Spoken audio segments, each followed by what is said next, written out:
Welcome to the Genesis of the Doctor podcast, where we're taking a journey to the time and space of the history of Doctor Who. I'm Tris, I'm Joy. and for today's episode, we're focusing on the longest serial of season 3, and possibly the longest serial of the show in general, which is Yeah, the Daleks Master Plan. there's a technicality for what is the longest serial, because technically, Trial of the Time Lord is 16 episodes, but it's actually like four-parters.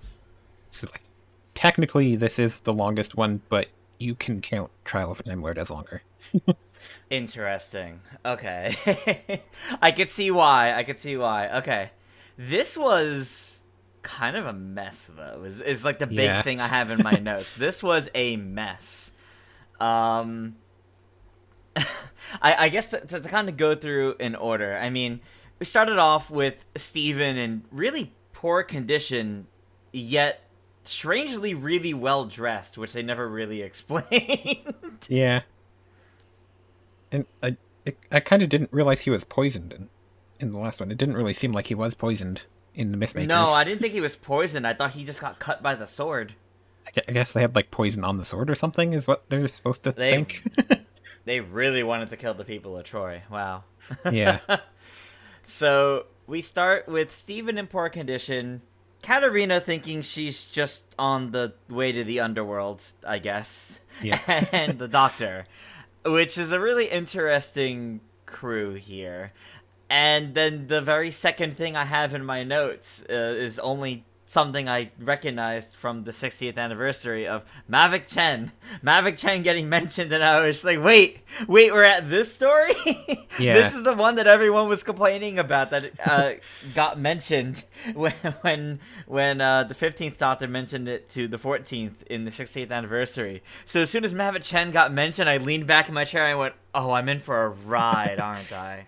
Yeah. Oh no. They definitely unfortunately do, makeup on him. That's not good. Yeah, that's for sure. He's definitely not okay. Yeah. But first impression of Mavic Chen is what I'm curious on from you, because very first scene, he has like his security crew. There's like, oh, what are you gonna be doing? He's like, oh, I'm just going on vacation. I'm gonna drift about the solar system. It's like, okay. In any other situation, I think that would be deemed a problem. But Yeah. sure, let's go with that. That's not suspicious at all. I kind of liked how we were introduced to him by having like people saying like we have to turn it on our TV to see like the propaganda he's posting and stuff. Like it's an Yeah. interesting way to introduce him for sure. He's definitely introduced like this like really big leader, which I mean he is, but it's really fascinating to see how they chose to depict him. It's not like he walked in a room and made this announcement, and it's like his closest people, and then he went on TV. It's even from their perspective, we had to see it from the TV. Yeah. I don't really have that much to say about like his introduction though myself. I have to say, like it's an interesting Mm-hmm. way to do it, and I think he is a relatively well done character aside from the makeup, obviously. Like I think Yeah, the acting is great for sure, at least, and the writing is an the acting interesting is way to take him definitely at least. good. Yeah, Yeah, definitely. But paired with Mavichen, I want to talk about the council that he was part of, that he took over and kind of overthrew a bunch of. These were some really interesting costume designs for all these other aliens in this council. yeah. I did find it a little annoying that the guy that talks the most does like a snake voice. I have to say, but Yeah, at least it's like an interesting character you got there. But the voice can get grating a little bit yeah. once you're towards the end. Yeah, the voices definitely could have. Some of the performances could have been a bit better, but I did really like the costume designs, because I think they really tried to make them all look and feel unique and different. Yeah, definitely like that part for sure. But I gotta say, everything I had heard about Maverick Chen before this, I was not expecting it to all tie into being an ally of the Daleks. Yeah, Like, I know it's the Daleks Master Plan, but I kind of thought they were going to be at odds with each other, which I guess technically they were. Yeah, Technically. towards the end they were.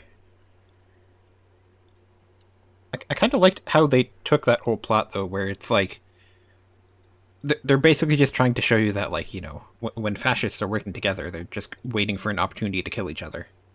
Yeah. Like, it's a good way to take that, I think. I especially like that scene, it's like 4 or 5 episodes in, where, like, Mavic Chen's second in command is like, yes, once you overthrow the Daleks, I will be second in command, next only to you. So you get a sense that, like, yeah, he's gonna betray Mavic Chen if he gets the opportunity. Yep, it definitely came across like he's just waiting for the opportunity to do so. Yeah. And that was kind of a nice touch where, like, even though there wasn't going to be more with that here in the serial, it was a nice touch to kind of show how everyone's treating this position, this opportunity, and how kind of terrible they all are. Yeah. And then the Daleks just start killing them all off one by one. Mostly because they're annoyed is, like, the funniest thing. Like, there's no even, like, rhyme or reason for the Daleks really starting to kill them off. It's like, wow, they built a really shaky alliance here, didn't they? Yeah. I'd say that part definitely makes me reminds me of, like, modern day Daleks, where Daleks will work with, like, Daleks that have been, like, 50% corrupted by, like, other DNA and stuff, but then at the earliest opportunity, only pure Daleks are allowed and stuff like that. Yeah, I don't know. It's definitely weird. Like, I don't really understand why they even made these alliances. Like, was it to get materials? Because we have the termanium that they got from Mavic Chen, but why was the alliance made with the others? They never really went into that other than, yes, we too will rule the universe with the Daleks. It's like, but you also recognize how terrifying and dangerous the Daleks are. They're probably just going to overthrow you or, just kill you. So what do you gain out of working with them? Why did the Daleks want to make these alliances? Like, I don't think I really gotten that explanation through to me, if there even was one. Yeah, I don't think they really did explain that. They explained, like, what they got out of Mavic Chen, but not really anybody else. I assume it's kind of just like, well, your planet's defenses will be down if you think we're working with you. So, I guess that's why the Daleks did it, but then we don't really get why anybody else wanted to work with the Daleks. Yeah. Other than just, like, they're weird. just evil. Mm-hmm. And that's really all you kind of got from it. Yeah. But moving on specifically from the villains, and we'll come back to the Daleks, like, specifically later, and their plan later. Their master plan later, in fact.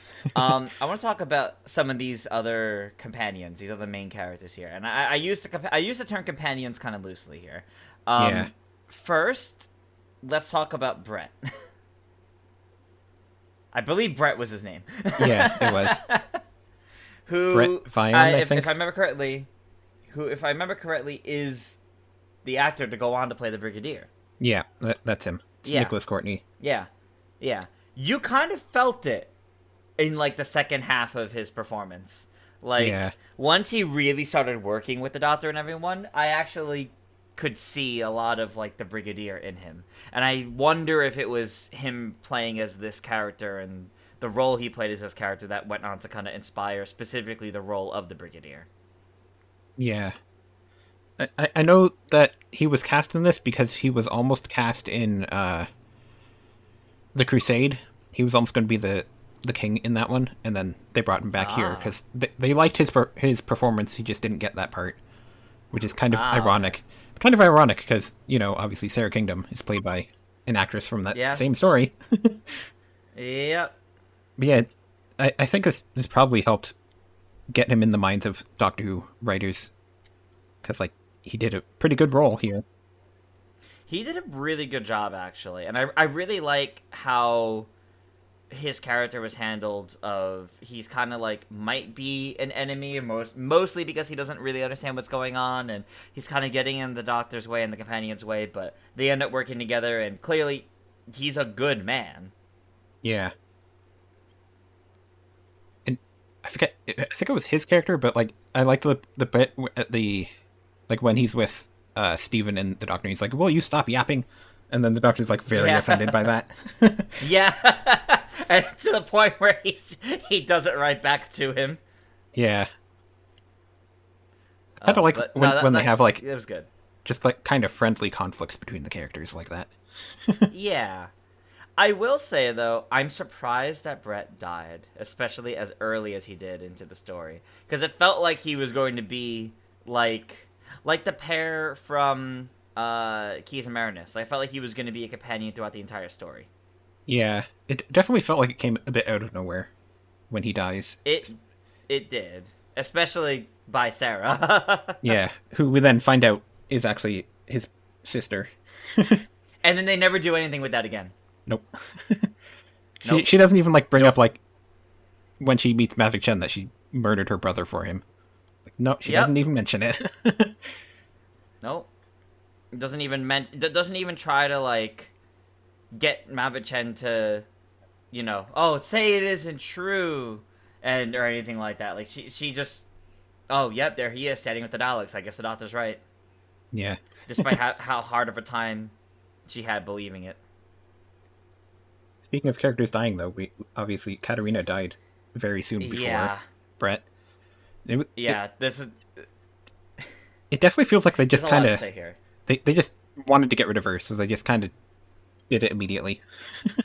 It's kind of sad because that was also like kind of a tragic loss, but also might be arguably the first companion death. Yeah. Because she wasn't supposed to be there. She was only there because of a trip in the TARDIS. The Doctor fully intended to keep her around like a companion. Yeah. Not that she understood anything about what was going on, but it's weird. It's a little sad, honestly, the way it was done, too. I kind of like the loose cannon recreation made it feel a little bit silly with the way they animated her drifting through space, but yeah. I kind of liked like the Doctor's like quick little speech about her after that, where she's like, yeah, I'll always remember you as the daughter of the gods, or something like that. Yeah, I liked that, but I wish maybe they had a little bit more together to warrant that. Yeah. It kind of sucks how like we really don't like get a good feel for her as a character, and then she just dies. No. Like we don't even know like sucks. What she's like really, other than like she doesn't know technology. That's all we know about her. Which of course makes sense given that she's from Troy. Like, yeah, they could have done something so cool playing with a companion from the past, given that Steven and Vicky were from the future. But no, they didn't do anything with that. They killed her off, and it's really unfortunate because basically she ended up meeting the same exact fate as she would have if she stayed in Troy. Yeah, pretty much. Maybe like an extra day. Yeah. I guess they gave her like a heroic sacrifice, kind of, which I guess is nice. But like, what bothered me about that is that kind of felt like that's what the Doctor was telling himself to be okay with it, because there's no way she knew what she was doing. She was just trying to get away from the guy like holding her and hurting her. And like they probably could have just like let them into like the main room and then managed to save her from him. And then they just kind of didn't. Yeah.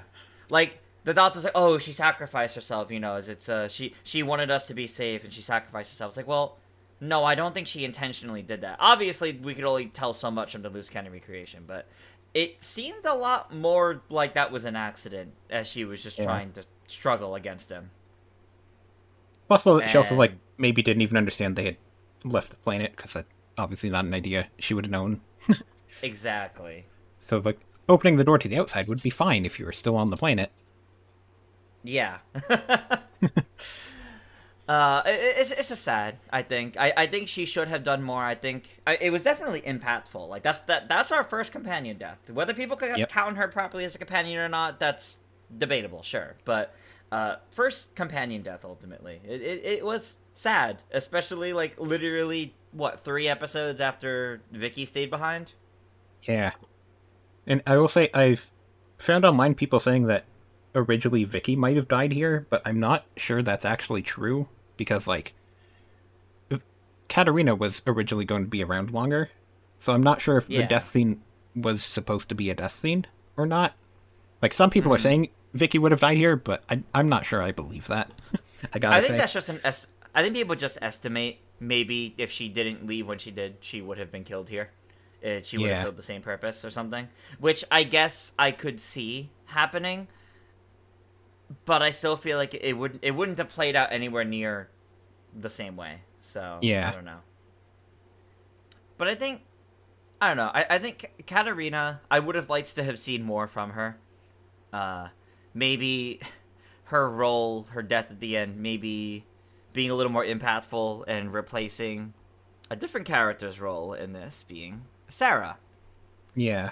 Sarah was really interesting because it's very clear she was like the actual new companion for the story, who also doesn't get to survive past this story. Yep. We have our first companion death and our second. Yes. Depending on if you it's a bit count much. Brett, but Brett doesn't travel in the TARDIS, which is normally what people consider to be what makes you a companion. I wouldn't count Brett as a companion. I would count his sister Sarah as a companion, and I would count Katarina as a companion. I would count Sarah more because she did more traveling and did more to learn to trust the Doctor and who he was. Yeah. She had the growth of a companion, but more like the one-off companions. Like the promise to travel is there, but doesn't get to make it. Like Voyage of the Damned, for example. Yeah. I kind of liked the character arc they gave Sarah, because, you know, she starts off being loyal to Mavic Chen, obviously, and then we get to see her, like, starting to realize that he's not the good person that he wants people to think he is. Yeah. And that she slowly opens up to, like, the TARDIS and the Doctor and everything, which is kind of nice. So much so that she learns how to fix part of the TARDIS. Yeah. Apparently she was, like, essentially, this is, like, I mentioned with Mission to the Unknown that Terry Nation wanted to do, like, a Dalek show, and she was going to be the main character of that show. Really? And then, interesting. Because that show didn't get made, he just reused all the ideas he had for this, essentially. Ah, okay. It's like, yeah, Sarah Kingdom was going to be the main character of that, and then he just kind of reused her. I see. I think I really liked her role here, though. Big Finish also did, like, the pilot for that spin-off is a Big Finish audio now. Oh, wow. Okay. It's also funny because they made, like, 7 Big Finish audios that take place in the middle of this because they wanted to have Sarah Kingdom in them. So between the Feast of Stephen and the episode following that, like the volcano, I think is what it's called, they have like 7 other stories in the middle there. Wow. That's a lot. I mean, not to jump too far away from Sarah, but we do have like some really weird filler episodes in the middle of this. Yeah, we definitely do. So I guess I could see exactly where it would fit in, but what a mess, God. All right, let's focus on Sarah before we get into that, though. Like more about her, because I did not expect her to die at the end. Yeah, I kind of knew about that going in myself because I've been reading TARDIS Wiki and stuff, but yeah, that's fair. That's fair. Death kind of came out of nowhere a little bit. At the same time, I think it helped you understand exactly what the device was doing at the end there. Yeah. To just have someone die. Gonna say, it's unfortunate, but it made sense. Yeah. It made it for, like, a powerful episode, I would say. How that all goes down. It really did. It especially is very interesting to note that, like, obviously the Doctor doesn't age. Like, he gets weaker, but it doesn't kill him. So it, you know, we're starting to get a hint that, like, maybe he's not a human. That's true. We get a better idea of what he might be. We see he gets like covered in dust. He gets weaker. It looks like they made his hair a little bit longer for some of that, but that might have just been because of the loose cannon reconstruction. But yeah. Sarah was definitely heavily affected by all that. She did her best though, and that's what matters. I did find it funny at the end there too, where they have like the Daleks go back in time to being embryos, and then the Doctor picks one up. It's like And he's just like, oh, look, very this weird. is what a Dalek was. And Steven's just like, Doctor, not right now. This is not the time. Yeah, Stephen's not having a good time on the TARDIS. No, One traumatic experience after the other for him. it really is. He didn't get to say goodbye to Vicky, and then in one story, they lost Katarina and Brett and Sarah, and he's not having a good time right now. Yep. And not to mention He's that, much more upset about it. like, in the Mythmakers, obviously, he witnesses the Doctor causing the destruction of Troy. So it's like, That's true. he's kind of like a modern companion in that he learns how terrible it is to be on the TARDIS. Yeah. Actually, yeah. Like, that's a great point. He is probably most comparable to the modern companions and seeing, like, the role the Doctor plays in all of this, and actually not really being okay with it. Yeah. But I guess before we get too far ahead of ourselves with, like, the ending, there's obviously other arcs earlier in it. Yeah. I have to. I kind of liked Feast of Stephen, which was like the Christmas special. Like, sure, it was silly, but like I kind of liked that you had like a lighter episode in the middle there, and like it did get very funny in there. I have to say, I liked some of the sequences. I think there were some fun sequences, but it still felt really messy, and especially when they're like interrupting the filming. Like, that was, like, a mess and getting really hard to follow. I have here in my notes, worst Christmas special ever. Yeah, I guess it's fair. I did like what the reconstruction did, though. Like, when he was getting chased, like, by, like, the film producers, where they did, like, the jagged animation walking sequence. Like, that was very good. No, like, it was funny. I appreciate the work they did into it, and I appreciate that they tried to film like a lighter, more fun episode. But I didn't like it in the middle of all of this. I would have liked it as its own smaller thing that maybe just took the time to explore the characters themselves in the middle of all this. Just because it felt very out of place where it was, and then it just ends with them toasting to Merry Christmas. Like, oh. And then the Doctor addressing the fourth wall, addressing the viewers. Like, that's cute. I like that, but I don't like it right in the middle of this serial because it really didn't add anything. And it just felt like filler is the problem. I think I had with it. That was like the intention with that, though, because they didn't want people to tune into it on Christmas Day and be seeing Daleks murdering people. So, like... Yeah, that's fair. It definitely is filler, but, like, it's intended filler. Yeah. I did note here, though, that, like, the Doctor breaks the fourth wall after he's been to a movie set. So, like, was the god of movies there? Is that what we're going to reveal in Season 2 of the new show? The god of movies. I'm telling you, it's Mrs. Flood. Yeah, Mrs. Flood was there. That's why he's allowed to break the fourth wall, because he just was around a god, which was what happened in... the music episode. he just he didn't realize it back then. Yep. Oh, also, a funny note from that episode was that they Steven seems to know all the queer people. that line was just so funny. Noted. I do have that noted as while it's not the intent we take it as nowadays, I do find it funny and appreciate it nowadays. Yeah. The first time they ever used the word queer, they were referring to the Doctor. Yeah. There you go. They know that the prophecy would be fulfilled. Yep. Eventually, 60 years later. Yeah. I don't really understand also why three times in a row, or like roughly 3 times in a row, they just land on, like, at the time, modern day Earth in the middle of some random antics. Like, in a row. Yeah. That's, like, really weird for the TARDIS. Yeah, I especially found it weird how even, like, in the following episode, again, they just landed on Earth, and it was just so that they could be, like, in the middle of a baseball game for some reason for a minute there. I don't get why that scene was there. It was very random. That's one thing I have in here. That's elements to all this that make it feel, it's past the point of feeling like a filler episode, and it's moments like that just feel aimless.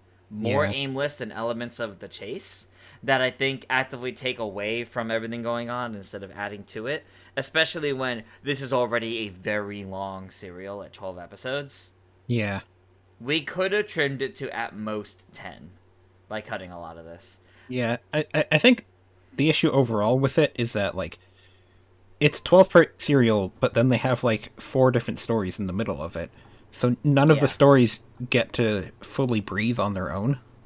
So it's like, nope. You could, like, even just, like, the first 6 episodes, like, that could have just been one story. And you could just maybe just have, like, 1 or 2 more episodes dealing with, like, the Terranium going to the Daleks and stuff. But then they have the Christmas special, and then they have the monk for 3 episodes, and then they eventually get back to everything at the end there. God, the monk is... I literally have, in all caps, what do you mean the monk is back?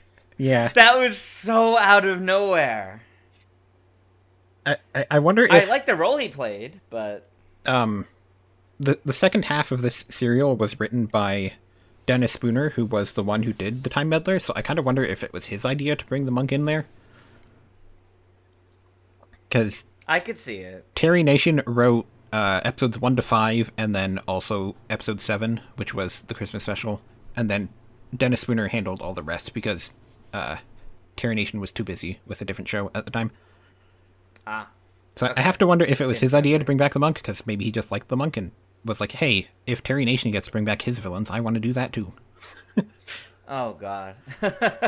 Like, it was just so goofy. I did like the way the monk interacted with the Daleks and Mavchen and was, like, trying to basically just survive and just be really cunning. Like, I did like all of that, but, like, the randomly landing on the one planet where they encounter each other and mess with each other's TARDISes is just like, all right. These antics are a little too much right now. This in the middle of everything else going on. This is ridiculous. Like, he disabled the lock to the TARDIS, and then the Doctor reflected light from the sun off his ring to open the TARDIS lock. I don't know what he did. Steven didn't know what he did, and the Doctor goes, oh, don't worry about it. It's like, no, I'm gonna worry about that one. That just felt so strange. Yeah. And I was worried adding in the monk was just going to feel like there's too much going on. But he kind of worked once they were actually in Egypt. Yeah. I think he worked in the story. I kind of wish he had gotten, like, his own story instead. But I definitely think once they got to Egypt, he definitely fit into the role rather well of just, like, you know, the Daleks are threatening him, so he kind of has to go against the Doctor. Yep. This is when he starts feeling like what goes on to become the Master, to be honest. Yeah. Except he's just looking to, like, play little tricks on the Doctor instead of get the Doctor killed. Yeah. I did like how the Doctor went and messed with his chameleon circuit on his TARDIS. That was a funny little moment there. That was a good sequence. And then he took the directional circuit, so now the monk can never control where he's going again. Yep.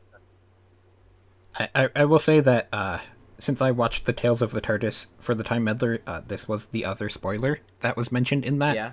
Where Stephen mentioned that they met back up with the monk after Vicky left. So I knew he was coming back at some point. At some point before Stephen left, yeah. Yeah. That's fair. Yeah. Now, like, the monk is an interesting character because he's just out to, like, get revenge against the Doctor, but it's not in the same way as you would have nowadays. He just wants to, like, play a prank on the Doctor is basically it. Yeah, pretty much.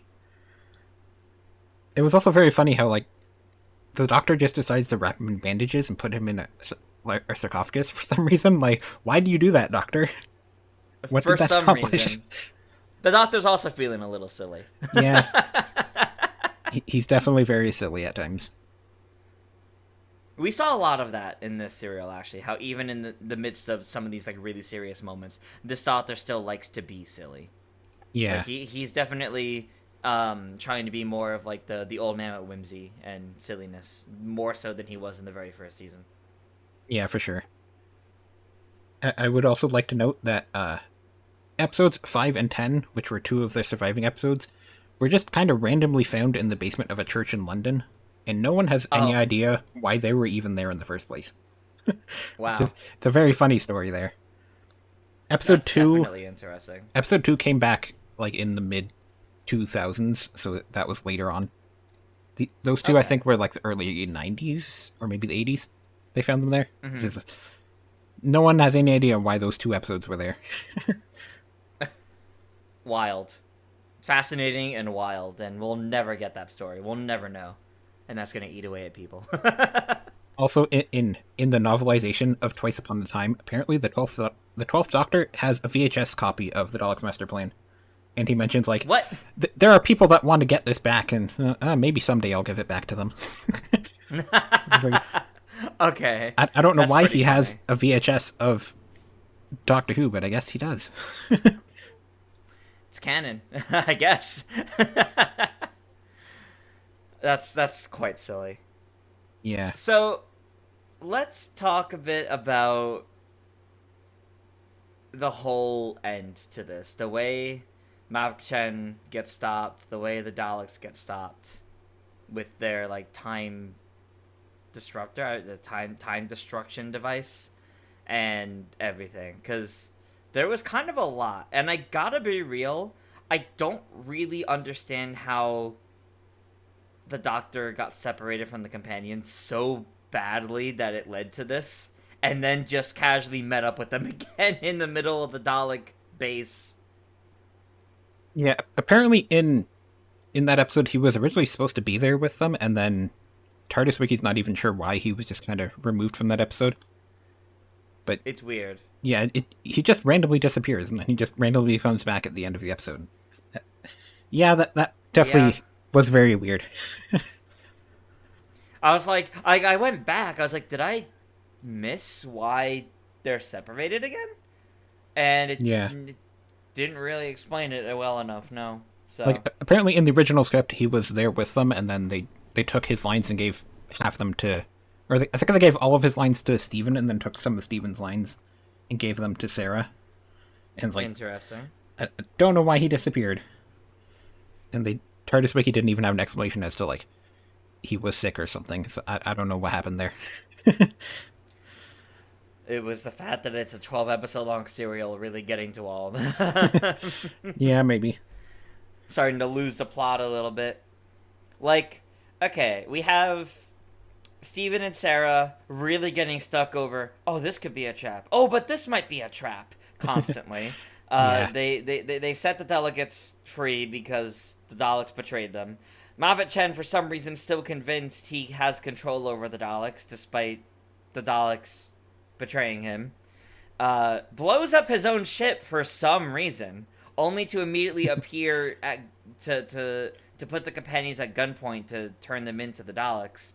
Again, no reason to have blown up his ship. It didn't. Yeah. It wasn't to fool them. It wasn't to fool the Daleks because he immediately showed up. And after everything they went through, he's afraid the Doctor's gonna try to take his spot to rule at the Dalek side. Did he not learn throughout that entire journey that the Doctor's actively trying to stop all of it, including the Daleks? There was not one singular point the Doctor was trying to work with the Daleks. Yeah. Like it's definitely weird for him to go in that direction. At the same time, I think it makes sense for him because like he's so clearly like deluded about like Yeah. everything. So like it makes sense for him to Going just, mad with power. yeah, he's like totally mad with power. So like I get like it doesn't make any sense, but at the same time like for him I think it does make sense just because Yeah. that's the kind of person he is Like- where he just assumes everybody wants power. So that's just Yeah. his idea. Like we did we did get the hint of that when he was so convinced that that Sarah was still loyal to him, and he even like mentions that, and she just glares at him. Like, Yeah. no, no. Like you could tell he's definitely like stuck in his own ego at that point. Speaking of his ego, But- I did also like that scene in episode 10 where he just like smacks the Dalek eye stalk away. It was It's quite like- funny. I thought they were just gonna shoot at him right away. Yeah. They probably would have if they didn't think they still needed him.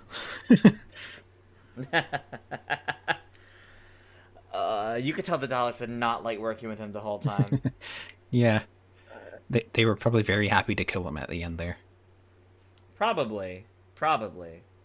I did also But find it like, very funny, going back a bit, like in the Egypt segment where one of the Daleks is just like entombed in bricks. It's just like, yeah, like one Dalek can kill everybody, and then this one Dalek is like, help, help, I can't do anything when people are putting bricks around me. good to know we finally found a Dalek that's weaker than the Dalek that lost to the Frankenstein animatronic. Yep. We finally found it. The weakest Dalek. Yep.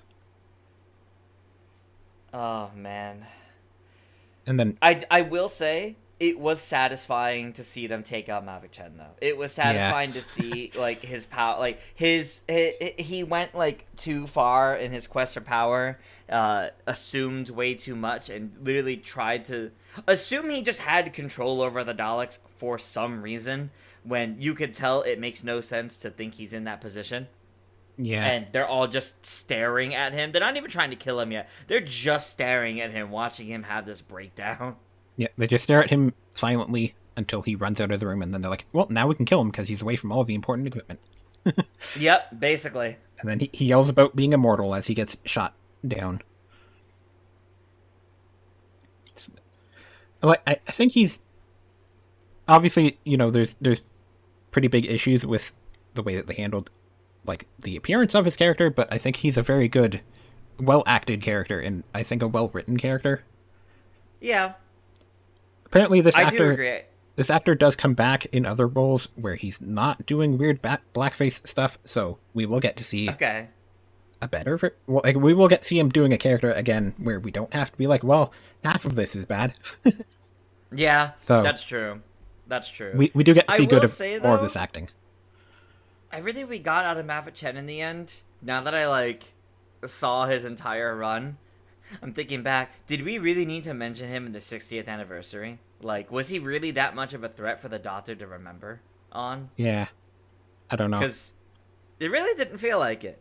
That really was more so the Daleks. Yeah, He was just someone working with the Daleks. I mean, would you mention the woman from the next Doctor that was working with the Cyberman and became the Cyber Controller? Like, I don't think so. Like, Yeah. it's same kind of thing there, Doctor. I don't see what made Mavic Chen so worth mentioning. I thought maybe he was going to be some, like, universal conqueror that actually was a threat and wasn't just he had the important material and for some reason had a level of authority with the Daleks for a time. yeah. Definitely is a very random thing to bring up, but I guess it was just kind of there just to be an Easter egg, I guess. Yeah, Easter Without- egg for the 60th anniversary. Yeah. I feel like they've kind of Yeah. done that quite a bit recently, where you just Yeah. get like, especially because like they mentioned the web planet towards That's true. like in Empire of Death, and then like, I mean, the Doctor didn't go to that planet after meeting Sutek, so like it's a weird, As far as it's a we know, random one yeah. to bring up, Yeah, They kind of it's just definitely bring like up a random things there. little Easter egg, but I think Mavic Chen was a fine villain, but and like his performance was pretty Yeah. good, even though visually it was a problem. Yeah, But I wouldn't say it was anything that like stood out as like, oh man, this is like gonna go on the list of like really notable Doctor Who villains. Like yeah. it was fine, it was serviceable, and he did a good job in the role, but I don't think it was that memorable, to be honest. Yeah. Like, there are parts of this serial that I liked and parts that I didn't, but it's not going to be like Yeah. one of my favorites, but I think at least some parts of it were enjoyable. Yeah, it was definitely enjoyable to go through. It was just definitely really long. Yeah. Apparently, I mean, like, obviously, like, the only reason why it is this long is because executives were like, hey, we like Daleks, give us 3 months of Daleks. So, How like, did this do? 3 months of Daleks. How did this do? Like, perform? I'm, Like, how did this perform? I'm not too sure about that. Okay. I believe people kind of were sick of them towards the end there, where they're just like, Yeah. we like Daleks, but not this much. Where I personally stand, I think the first half of the serial, up until they give the fake Terranium to Mavic Chen, I think that was all fine. That was all like Yeah. good. There were like a lot of really good moments. After that, since then, it was a mess. Frankly, Yeah. it was a mess. There was some ups and a lot of downs. Yeah. Like, I definitely think it probably would have been better had it just been like, do like a 6-part Dalek story, and you can kind of just do Yeah. exactly what you did, and just have like the ending part just earlier there, and then just have Yeah. a monk story separately, and like that would have worked better. Yeah, I will say the ending was like kind of tragic though. Like Yeah. just the way Sarah dies and the way it. I'm really glad, as weird as it sounds, I'm really glad there wasn't like an extra scene at the end. It was just the Doctor and Steven standing on this now dead planet, Yeah. and they go into the TARDIS like solemnly. Yeah, it definitely a strong ending there, I think, from that perspective. It's very tragic, too, because like the only reason why Sarah was even there was because she wanted to make sure the Doctor was fine, and then Yep. she wasn't fine because of that. Yep. But yeah, it's like a very strong ending. I think like the final episode itself, I think, is a very strong one. But like Yeah, the I ones agree. before that were a bit of a mess, but that final one them just walking through that forest and just seeing Sarah slowly aging Yep. worked very well. Yeah, that did really well, actually. I thought that was really cool and powerful, frankly, because it also really showed how dangerous what the Daleks made was. Yeah. I kind of wish we would get that episode to come back just so we could see like what they actually did effects-wise to like show her aging and stuff. Yeah. Because obviously the reconstruction tried to do that, but those weren't actually pictures from the story. I almost feel like it might be a case of like makeup and then swapping in actresses later on. Yeah. I think there was off-screen. a second actress that was credited for the role, for like the older version of her. So I think she Yeah. was swapped out towards the end there. That makes sense. That's probably like the way to do it, yeah. Yeah, going through my notes, I did have a few other things that I just mentioned. For one, there was for episode, I guess it was episode 5, where they had like the weird dissemination effects. Like that was really weird, but at the same time, apparently, Stanley Kubrick's office called Douglas Camfield to ask him how he did that, so that they could use it for 2001: A Space Odyssey. They were making at the time. Oh wow, okay. So it's like it was very well liked by important people, apparently. Yeah, I guess so. They also wanted to know how he did like bodies floating in space, which I'm not sure. I don't remember if that was in that same sequence or if maybe it was the episode before when Katarina died. But I think that was like- with Katarina, because we didn't see the what that originally looked like, dissemination- though. the dissemination almost reminded me of like the intro kind of Yeah. sequence, that weird kind of like wavy effect, but they superimposed them standing there. Yeah. So that was a bit different. There was also a moment where like they computer generated the faces of the people, and I found it just so funny how like Mavichan doesn't like AI generated faces. Huh. That's a fascinating little moment there from a modern perspective. He doesn't trust that they yeah, actually that's look true. right. And then Central City is where they go in this, and Central City was mentioned in the Censorites as like all of Great Britain becomes one city, and it's a neat little mention that like that was how the Earth was at that time. Mm-hmm. I did also like the invisible enemies that were in like that one episode. Yeah, I have a whole thing noted. I really wish we got to see what they looked like to some degree. Yeah. And I loved how silly it was watching the Doctor fight it off with his cane, but Yeah. like it would have been nice to get something like some semblance of what they look like other than like the footprints, especially Yeah. since the Daleks fight them. Yeah. It's an interesting idea. Apparently that was also a holdover from The Chase. Originally that was going to be in The Chase, and Oh. Egypt was also planned for The Chase, and then it just didn't fit, so he brought them back here. I mean, Egypt would have been better with Barbara there, yeah. Yeah. And then in The Feast of Stephen, there was also the funny moment where the Doctor mentions like, I recognize you from Jaffa, which is just it. Yeah. Because it is the same actor, but it's just funny to me because the two companions he has at that point in time were people he met as other people first. And like Sarah was in that exact same story. Stephen had two roles in his introduction story, so it's just like kind of funny. He was like, I recognize you. I don't recognize the two people I'm traveling with, though. That's true. That's quite. I mean, I guess it's because they wanted to make people laugh in that moment. Because Yeah. that's in the silly episode rather than a continuity thing. It's the episode where they're trying to be silly and have more fun with it, so they're gonna play the laughs for that, I guess. Yeah. Yeah, I guess that's really all the notes I had on what we just watched here. I think the last note I have is I'm very curious to see how Steven's character develops from this, because he's definitely the one that's more upset for the 3 losses from this episode. The Doctor's clearly saddened, but not in the same way Steven is. And I'm really curious to see how this affects him. I know a couple details about what's coming up soon, and Uh-huh. all I'll say is that they definitely keep that plot point going. So Good. he does have moments and stuff where he will Okay. talk about it. I won't say too much Good. because, although I guess, looking at the name of the next serial, you might understand possibly what's going on there. Yeah, maybe. Maybe He a might little have bit. another traumatic experience dealing with a massacre or God. something. Oh God, Steven's just gonna be found like huddled up in the TARDIS. He's like, maybe all of this was a mistake. But yeah, he's still around. Poor Steven. I think he's around for 3 serials now. No, oh no, he's still around for like 5 more actually. Okay, But yeah. so we're not quite saying goodbye to him yet, but I know Eventually. in the massacre there's moments where he's kind of dealing with what he's been experiencing so far. that's fair. That's fair. Well, Yeah, I think that covers it for the Daleks Master Plan.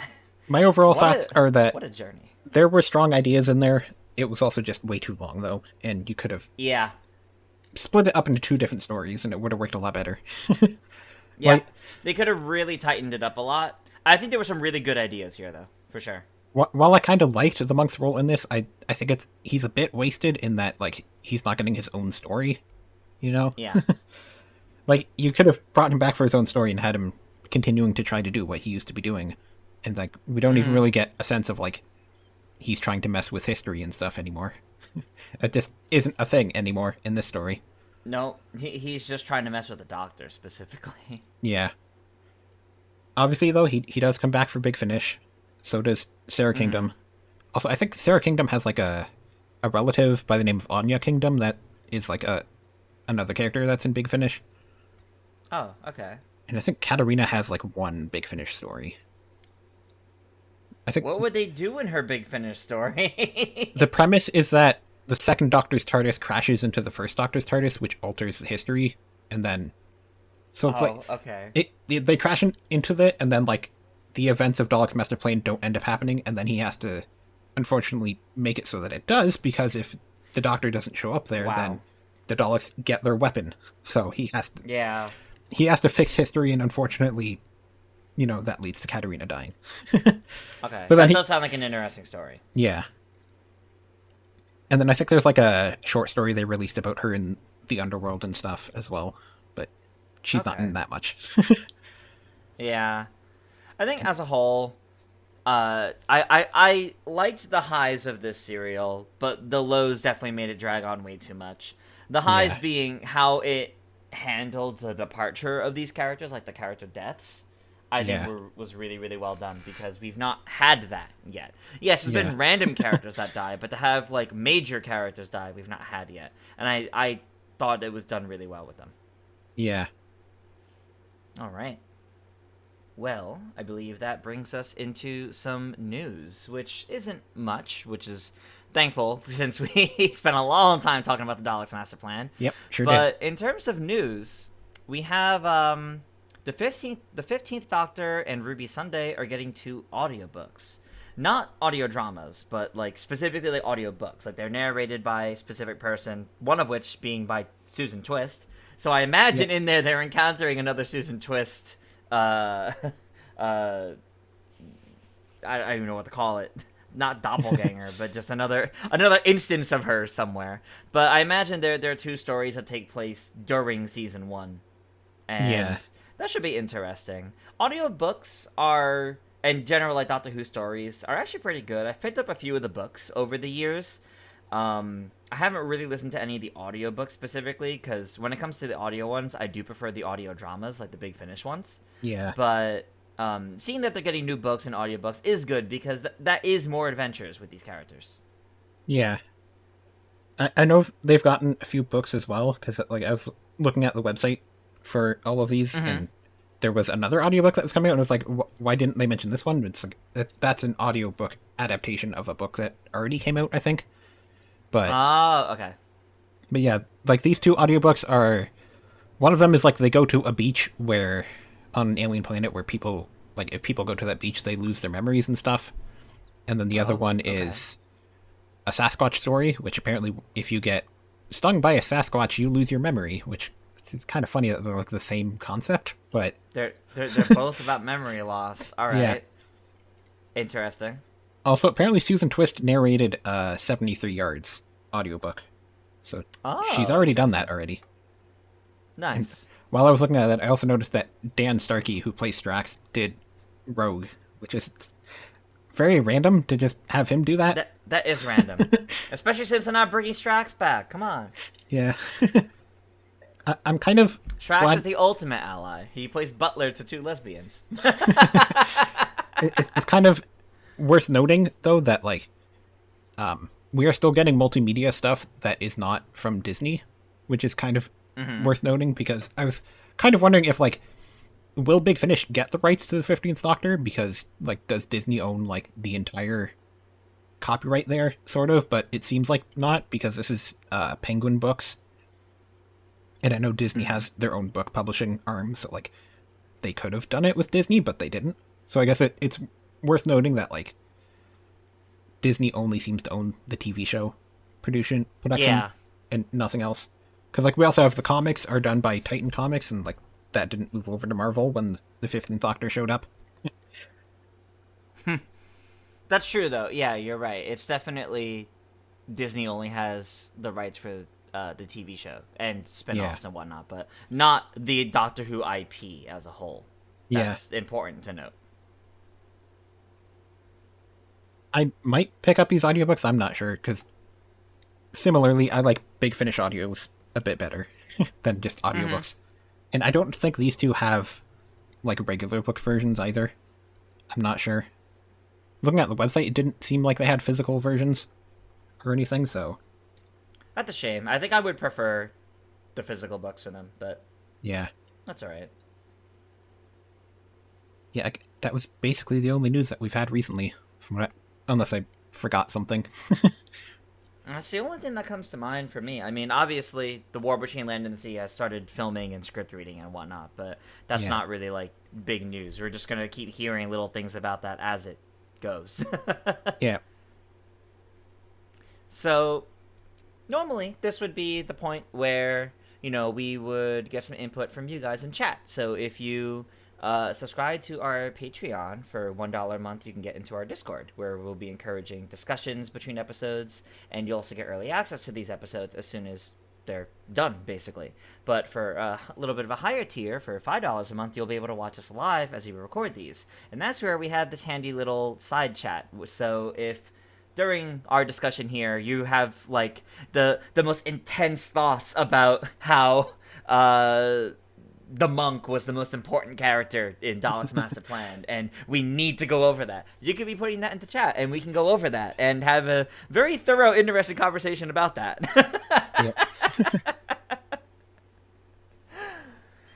But for now, we will go into how to prepare for our next episode. So, Joy, I'll toss it to you for that.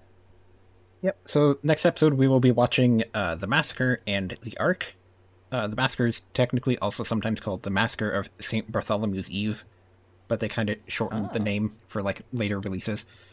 So The Massacre is another missing episode, unfortunately, where all 4 of the episodes of it are missing, so you'll have to look up loose cannon reconstructions or the audiobook version of it, however you wish to try to find it.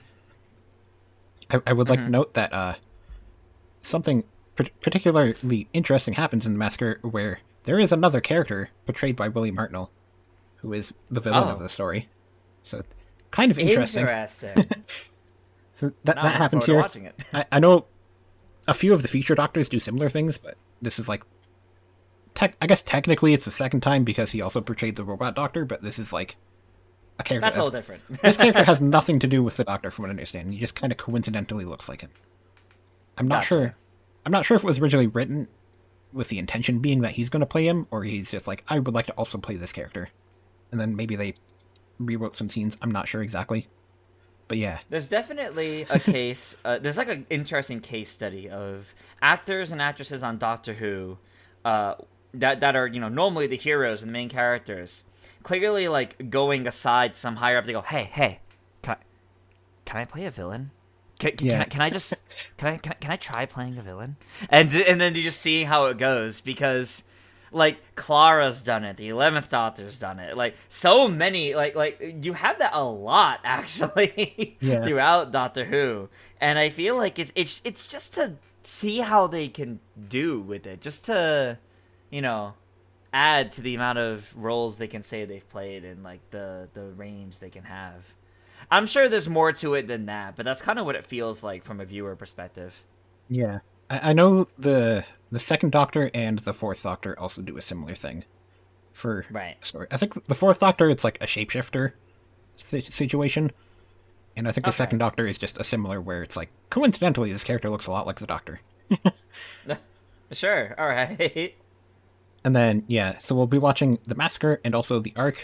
Luckily, The Ark is a surviving story, so you can find that on BBC iPlayer and Tubi TV, wherever you find stuff. A full episode, or full serial, let's go! We'll be using Tubi TV for a second time this whole season. I think they have 2 more after this on Tubi TV, though, luckily, so... Okay. A little bit to go, then. Yeah. I think they have the Gunfighters and the War Machines, which are the third, last, and the final one of the season are on there. Okay. But yeah, The Massacre and the Ark. We also get to meet a new companion in The Massacre. I won't tell you their name because it's kind of... I know some details about the story, so I won't tell you their name because then you'll be expecting it to go in a certain direction. But yeah. That's fair. But yeah, those are the 2 stories. That's 8 episodes in total, 4 each. All right. Well, then everybody make sure to watch The Massacre and the Ark before our next episode. You can find the Ark on Tubi TV, and The Massacre, you'll have to find some loose cannon reconstructions. And if you support us on Patreon for just $1 a month, you'll get access to our Discord and early access to the episodes. I've been Tris. You can find me on social media at ToonTris. And I've been Joy. You can find me on social media at JoyContent. And we will see you all next time. Farewell. Bye.